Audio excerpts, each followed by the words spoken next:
একজন লোক খুব অসুস্থ, আমি কিন্তু ধরবো, শেষে যেখান থেকে শুরু করছে সেখানে আসবো।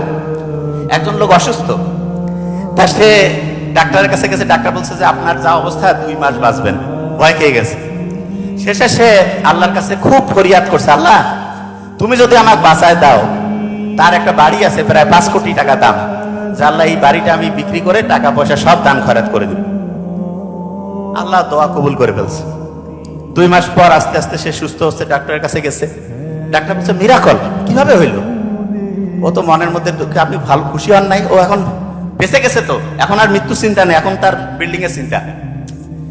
এখন সে বাসায় আসছে, চিন্তার, ওর ওয়াইফ বাচ্চা কাছে খুবই খুশি যে বাবা বেঁচে গেছে, অসুস্থতা থেকে মুক্তি পাইছে, খুব আনন্দের ব্যাপার।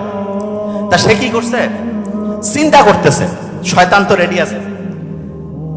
সে চিন্তা করতেছে আল্লাহর সাথে ওয়াদা করছি, এই ওয়াদা কি বরখেলাপ করা যাবে?